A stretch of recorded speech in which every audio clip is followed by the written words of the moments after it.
શ્રી ગણેશાય નમઃ। મિત્રો, આપની ચેનલ ભક્તિકરણ માં આપ સૌનું સ્વાગત છે।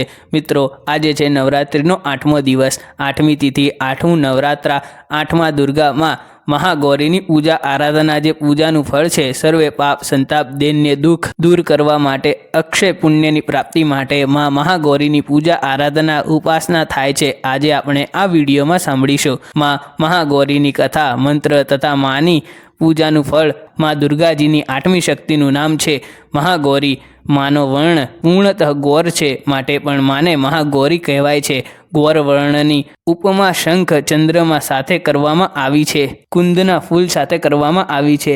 માની આયુ માત્ર 8 વર્ષની માનવામાં આવે છે। માના સમસ્ત વસ્ત્ર શ્વેત કલરના છે, આભૂષણ આદિ પણ શ્વેત છે। માને 4 ભુજા છે અને વાહન છે વૃષભ। માની 4 ભુજાઓમાં ક્રમક્ષ અભય મુદ્રાથી માં ભક્તોને અભયદાન આપી રહ્યા છે। માના હાથમાં ત્રિશૂળ છે, એક હાથમાં ડમરું છે અને એક હાથથી માં વર મુદ્રા વરદાન પોતાના ભક્તોને આપી રહ્યા છે। આમ માં વૃષભ આરૂઢા, 4 હસ્તા, અત્યંત શાંત અને અભય દેનારા, માં શાંતિ પ્રદાન કરનારા છે। પાર્વતીના રૂપમાં ભગવાન શિવને પતિ રૂપે પ્રાપ્ત કરવા માટે માએ કઠોર તપસ્યા કરી હતી। મહાદેવ સિવાય અન્ય દેવતાને તે મનમાં પણ વિચારી શકતા નથી। ગોસ્વામી તુલસીદાસજી અનુસાર પણ માં દેવી પાર્વતીએ ભગવાન શિવને પ્રાપ્ત કરવા માટે કઠોર તપ કર્યું હતું। ભગવાન શિવ ન પ્રાપ્ત થાય તો હું કુંવારી જ રહીશ, એવું માનું વચન હતું। દુર્ગા પૂજાના 8મા દિવસે મહાગૌરીની ઉપાસનાનું વિધાન છે। મહાશક્તિ અમોઘ શક્તિ સદ્ય ફલદાયિની છે। માની ઉપાસનાથી ભક્તોના દરેક પાપ ધોવાઈ જાય છે, ત્યાં સુધી કે પૂર્વ સંચિત પાપ હોય તે પણ નષ્ટ થઈ જાય છે। ભવિષ્યમાં પાપ સંતાપ દૈન્ય દુઃખ પાસે ફરકતા પણ નથી। બધા પ્રકારની પવિત્રતા અક્ષય પુણ્યનો અધિકારી માં ભક્તો બની જાય છે। માં ગૌરીના ધ્યાન સ્મરણ પૂજન આરાધનાથી ભક્તોને સર્વવિધિ કલ્યાણકારી સાબિત કરે છે। ભક્તોનું કલ્યાણ અવશ્ય થાય છે। સદૈવ માનું ધ્યાન કરવામાં આવે અને માની કૃપાથી અલૌકિક સિદ્ધિઓ પણ પ્રાપ્ત થાય છે। મનમાં અનન્ય ભાવથી એક નિષ્ઠાથી મનુષ્ય સદૈવ જો મનમાં માના પદારવિંદનું ધ્યાન કરે તો સર્વે પાપો નષ્ટ થાય છે, ભક્તોના કષ્ટ કપાઈ જાય છે। માની ઉપાસનાથી આર્તજનોના અસંભવ કાર્ય પણ સંભવ થઈ જાય છે। અતઃ માના ચરણોમાં શરણ પ્રાપ્ત કરવા સર્વાધિક પ્રયત્ન કરવો જોઈએ। પુરાણોમાં પણ માં મહાગૌરીની મહિમા પ્રચુર આખ્યાન કરવામાં આવ્યું છે। માની ઉપાસનાથી મનુષ્યની વૃત્તિઓ સત તરફ ગતિ કરે છે, સત્ય તરફ ગતિ કરે છે। માની ઉપાસનાથી અસત એટલે કે અસત્ય આદિનો વિનાશ થાય છે। માં મહાગૌરી નારી શક્તિ, ઐશ્વર્ય શક્તિ, સૌંદર્ય શક્તિની દેવી છે। માં મહાગૌરીની કથા પણ નિરાળી છે। ઘણી કથા શાસ્ત્રોમાં વર્ણવવામાં આવી છે। શાસ્ત્રો અનુસાર માં મહાગૌરી દેવી પાર્વતીનું જ રૂપ માનવામાં આવે છે અને શિવને પતિ રૂપે પ્રાપ્ત કરવા માટે કઠોર તપસ્યા કરી હતી। એકવાર ભગવાન ભોળાનાથે પાર્વતીજીને જોઈને કંઈક કહ્યું, જેથી દેવી મનમાં આહત થયા અને પાર્વતીજી તપસ્યામાં ફરી લીન થઈ ગયા। માં પાર્વતીની કઠોર તપસ્યાને કારણે માનું શરીર એકદમ કાળું પડી ગયું હતું અને તપસ્યાથી પ્રસન્ન થઈને સંતુષ્ટ થઈને જ્યારે ભગવાન મહાદેવે દેવીને ગંગાજીના પવિત્ર જલથી મલ ધોયો, વિદ્યુત પ્રભા સમાન અત્યંત કાંતિમાન માં બની ગયા, ગૌર વર્ણના બની ગયા। ત્યાંથી માનું નામ પડ્યું મહાગૌરી।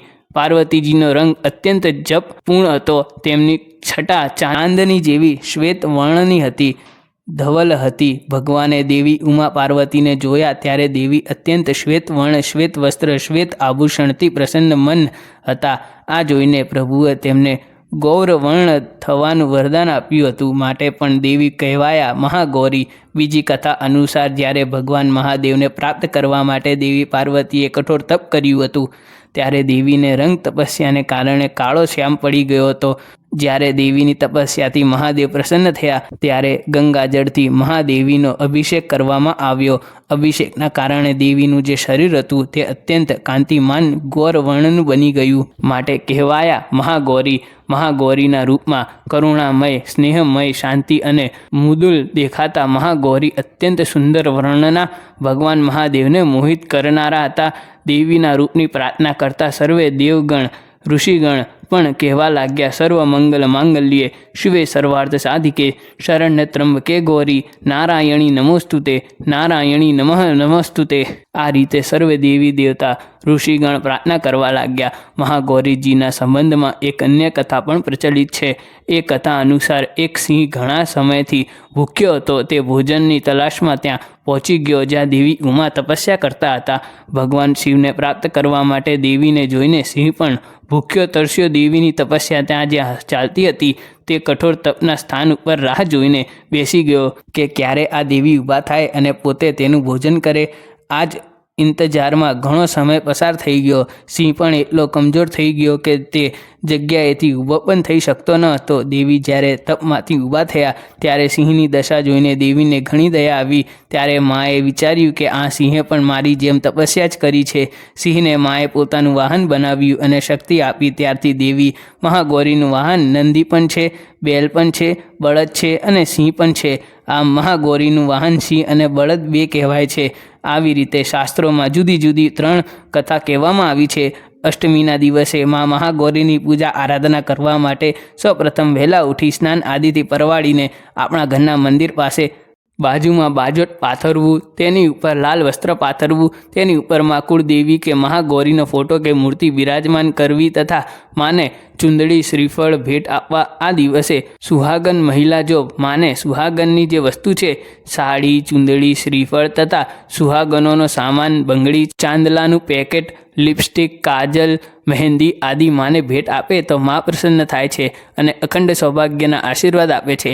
મા મહાગૌરીને આજે અષ્ટમીના દિવસે સુહાગનો સમાન ભેટ અપાય છે તથા આ દિવસે મંદિરોમાં પણ યજ્ઞ થાય છે. યજ્ઞમાં પણ શ્રીફળ અને ચુંદડી હોમાય છે. ઘરમાંથી એક શ્રીફળ અને ચુંદડી લઈને જો યજ્ઞમાં હોમવામાં આવે તો પણ દેવી માતાની કૃપા રહે છે, ઘરની રક્ષા થાય છે એવું કહેવાય છે. આ ઉપરાંત આ અષ્ટમીના દિવસે માની બાળાઓ કે જે 1 થી 10 વર્ષની અંદરની બાળા છે તેને ગોળી કરીને ભોજન કરાવવામાં આવે.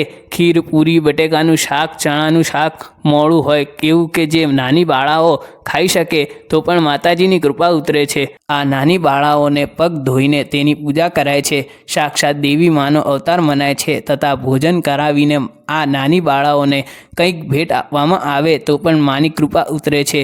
કારણ કે મા મહાગૌરી આ નાની બાળાઓમાં આજના દિવસે વિદ્યમાન રહે છે એવું કહેવાય છે. આ ઉપરાંત ઘરે ઘરે અષ્ટમી અથવા તો નવમીના દિવસે નિવેદ્ય પણ માતાજીને ધરાવાય છે. મહાગૌરીનું આ સ્વરૂપ આજના દિવસે જે ભક્તો પૂજા આરાધના કરે છે તેના સર્વે પાપો નષ્ટ થાય છે. જીવનમાં સુખ, શાંતિ, આરોગ્ય, સૌભાગ્ય, ભક્તિની પ્રાપ્તિ થાય છે. તો મિત્રો, આપણે સાંભળી મા મહાગૌરીની કથા, મંત્ર જાપ તથા માની પૂજન વિધિ પણ જાણી. હવે આપણે જાણીએ કે મા મહાગૌરીની પૂજા ઉપાસનાથી શું ફળની પ્રાપ્તિ થાય છે. મા મહાગૌરીનું ધ્યાન, સ્મરણ, પૂજન, આરાધનાથી ભક્ત સર્વ અધિક કલ્યાણ પોતાનું કરી શકે છે. સદૈવ માનું ધ્યાન કરવાથી અલૌકિક સિદ્ધિની પ્રાપ્તિ થાય છે. અનન્ય ભાવથી એક નિષ્ઠાથી મનુષ્ય જો સદૈવ માના પદારવિંદનું એટલે કે માના ચરણોનું ધ્યાન કરતો રહે તો સર્વે પાપો નષ્ટ થાય છે. મા મહાગૌરી પોતાના ભક્તોના કષ્ટો અવશ્ય દૂર કરે છે. ઉપાસનાથી સર્વ દુઃખ દૂર થાય છે. મા મહાગૌરીની પૂજા કરવાથી 9 દેવીઓ પ્રસન્ન થાય છે. એવા છે મા મહાગૌરી. માની ઉપાસના કરવા ભક્તો મંત્ર જાપ પણ કરી શકે છે. યા દેવી સર્વભૂતેષુ મા મહાગૌરી રૂપેણ સંસ્થિતા નમસ્તસ્યે નમસ્તસ્યે નમસ્તસ્યે નમો નમઃ.